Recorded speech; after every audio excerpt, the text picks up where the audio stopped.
Candles, cheers, and rifles fill Vancouver tonight as hundreds gather to remember a young black man shot and killed by local sheriff deputies. Family honored Kevin Peterson Jr. amid a night many feared could end in even more violence. At 10 o'clock, good evening, everyone. I'm Jeff Gianola. And I'm Elizabeth Din. Tonight, in the parking lot where Peterson was killed, hundreds listened to speeches and shared memories of the 21-year-old, while Black Lives Matter protests and counter-protests unfolded nearby. Jennifer Dowling there now with the latest for us. Jennifer. Good evening. Yes, those protests and counter-protests still underway, and there's a lot of tension out here tonight. In fact, we've got some police arriving just behind me right at the hour as we speak. It looks like they're coming maybe to take care of some of the stuff that's going on. I'm not sure, though, as they've just arrived on the scene. We've had protests and counter-protesters with some tension here in the streets. We are near the corner of Northeast 72nd and Highway 99 here in the Hazel Dell area of Vancouver.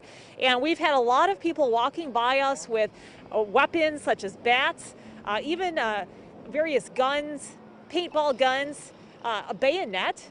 We spotted that. That was a little bit different. Pipes. Lots of things going on out here, and we have not seen a law enforcement presence. This is the first time we've seen any type of official pull in here to this area. Again, I'm not sure if they're coming to deal with the crowds here or not. We've seen several fights in the streets. We've seen pepper spray deployed. At one point, we heard someone say, "How can you pepper spray a 3-year-old?" And so we've had a lot of confrontations out here at this hour. And as you can see, there's still a lot of people. I would say close to 1,000 people at one point in the evening gathered out here on the streets. And again, traffic is kind of locked here because there have been crowds in the streets. Lots of people driving by with Trump flags on their vehicles, entangling with people who are with the BLM crowd, and some of them have BLM flags on their vehicles. So a very active night here in Hazel Dell, and not a lot of police action. All right, so the vigil itself was very peaceful. Hundreds left signs, candles, and well wishes and gathered around the family as they paid tribute to Kevin Peterson. We're going to talk about that a little bit more later on in the show and tonight at 11 o'clock. I'm going to toss it back to you in the studio, guys. Okay, Jennifer Dowling on the scene there. Any new developments with that protests and those marches there, we'll head back to that. Absolutely. We'll keep close eye as Jennifer has been there for hours, and as she just mentioned, a lot was going on right there. Now, our coverage continues now to a place nearby where protesters have actually moved from that site to Esther Shore Park, and that's where Jenny Young is right now. And Jenny joins us live. What is at the scene right where you're at, Jenny? Okay, Jeff, Elizabeth, we're told that this is the group that came from the U.S. Bank, about, I would say, 400 or 500 people here marching. Not sure where they're going. They started at Esther Short Park, like you said. We haven't been able to find out their destination, but they're chanting Black Lives Matter.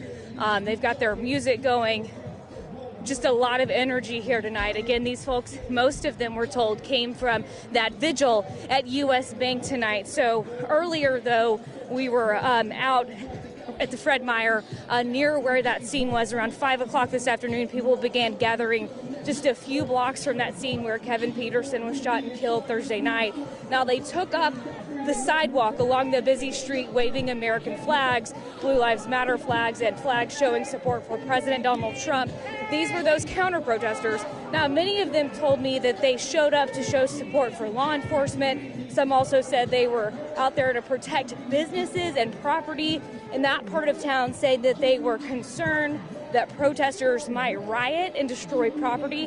One guy I spoke with said the group was keeping their distance from that vigil out of respect for their right to peacefully assemble. Listen to this.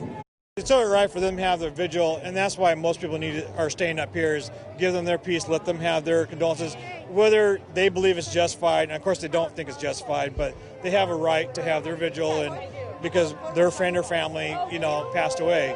So I understand that, and we've left them alone down there so that they can be at peace. So again, that's just a couple of blocks from where my colleague Jennifer Dowling was reporting, and she said that she had seen some fights. I'm not sure who those fights were between, but we didn't see any violence on our end. We did, however, see some of those counter-protesters walk down, stand across that U.S. bank. Obviously, things very, very tense out there, but if we're back out here live, several Black Bloc BLM protesters, I would say 200 or 300, who came over to Esther Short Park. They're walking along 6th Street here. You can hear them chanting.